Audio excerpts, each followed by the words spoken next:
Hey everybody, welcome back to the channel. If you're new around here, welcome. And if you are a returning subscriber, thank you so much for coming back. I do appreciate you guys being here. So I have like 10 to 15 minutes to make this video. We're about to go to practice.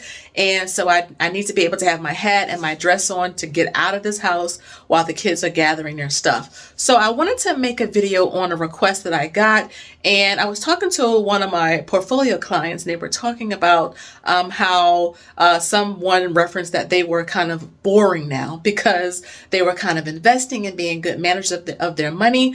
And so I wanted to title this video like the boring way to wealth or the boring path to wealth or something like that, because I think boring is relative. And it's really interesting how, and this person said it was okay to talk about this on the video, but I think it's really interesting how when you're trying to be responsible, you're trying to manage your money, you're trying to invest, you're trying to learn how to, like different investing principles or finance principles. You want to pay off debt, you want to buy a house. And because you can't do the stuff that you used to do with your friends or colleagues, that now you're kind of boring or being left out. And I want you to know that boring, you can get to wealth the boring way. Like wealth is created in what people call, the boring path. And I wanted to share some of the things that I do that may be considered boring to those who I can't hang out with anymore. In my 20s, just to FYI, I was always like going out, hanging out, like buying new clothes and shoes. I would be the one that'd be like, oh, I cover the check. If we're out having a good time, I would cover. Like I was like really balling and I really wasn't. But being financially responsible is not boring. Paying your bills on time is not boring. Making the decision to stay home versus go out and spend your rent money is not boring. That's actually really, really wise.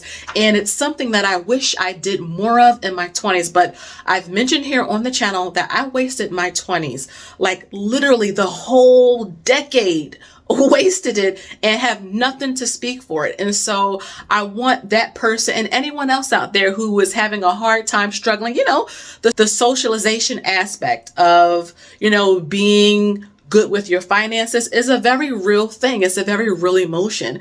And so I want you guys to know that when you're being responsible is not a bad thing. It's actually a very wise and responsible thing. And I'll just be honest, I don't really like going out and hanging out like I used to. Anyway, first of all, it's way too expensive. And second of all, I'd rather put some money into SCHD or realty income or something. I'd rather build up the passive income, because once you see that passive income, there's literally like no turning back. But I have my little like index card here. So one of the things that I do to kind of like build wealth the boring way is just paycheck, paycheck, paycheck, manage the paycheck. Like, what money coming in every month, you should know what's going out every month, because how can you invest? How can you buy a house? How can you pay off debt if you don't even know what money is coming in? And so that's a great like starter path to wealth. A lot of people do not like the budget. I was one of those people. And keep in mind, and I'm holding the phone if you see it shake, but keep in mind, a lot of the trillion-dollar corporations like Apple, they have an operating budget. Microsoft, Tesla, Google, they have budgets. So you're not alone if you're like trying to be responsible with your money or trying to do things the right way or the boring way. If you are trying to build wealth, every successful investor, wealthy person you can think of operates on a budget, and so should you. Another thing that we do is invest. This is very, very, very important, especially if you are later in your life. If you're in your late 30s, 40s, 50s, even 60s, if you are still working and still have an active income, you should be investing, okay? It's not sexy as trading. You should always be investing long term, buy and hold good funds and good stocks that you like and believe in long term. You should always be investing. I mean, you look at some of the statistics, and a lot of Americans don't have money set aside for retirement. I mean, and if they do, it's very little.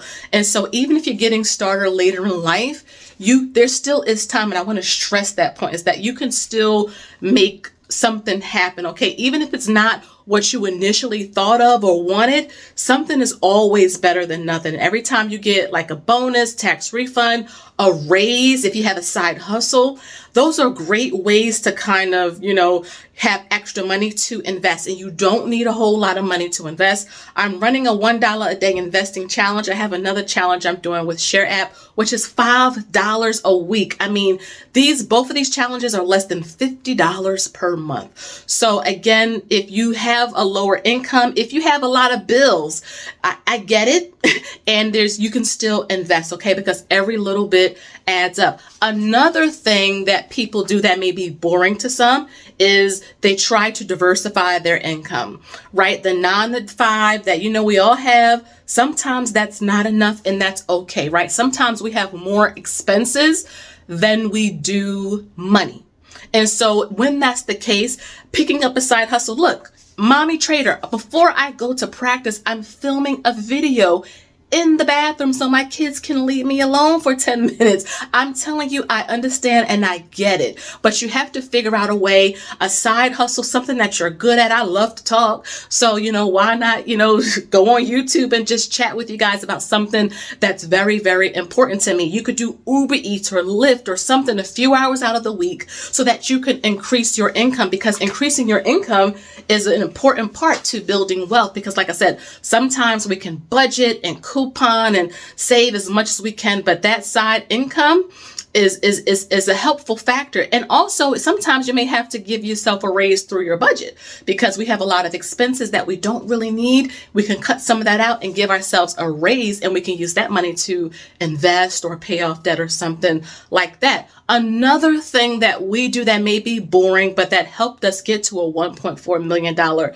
net worth is stop spending unnecessarily. Now, this is a hard one, right? Unnecessary spending is a hard one, especially when you are addicted to it, because most of us were. I mean, I'm not anymore, but I get it, right? When you're happy, you shop. When you're sad, you shop. When you're stressed, you shop. When you're bored, you shop. I get that. And so one of the things that I try to do, and that really helped me in therapy, is really talk out how I'm feeling and really find a way to express myself that does not cost money. Journaling is a godsend. Prayer or just meditation is also a godsend. Being able to talk to people is another great thing to help you to kind of calm those feelings so that you can move forward versus swiping and spending, okay? But every wealthy person has control over their spending.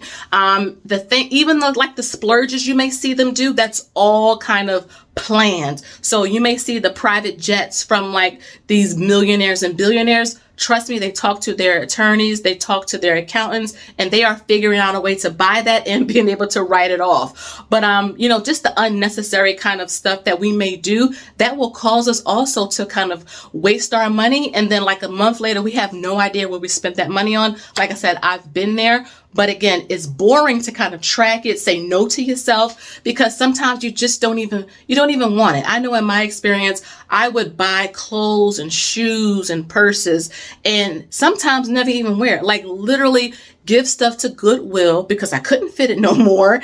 And it had tags on it, And so, knowing your triggers and why you do certain things is so important. But you got to curb the spending, because if you spend all your money on stuff, you won't have money to pay off your debts. You won't have money to invest. You won't have money to buy real estate if that's what you're interested in. And so, you want to set yourself up for success. Also, be consistent. That's something else that I learned. That's boring to some. When you're kind of being willy-nilly with your money, you're not being responsible. That's boring. But being consistent in tracking your spending, being consistent with your investing, that's really, really important. Being consistent with tracking how much is coming in, how much is going out, what are your sinking funds looking like? Are you paying off your high interest debt? Because if you're investing, but you're paying 30% in debt, it's kind of hustling backwards. So you want to make a plan even for paying off your debt, but consistency. This is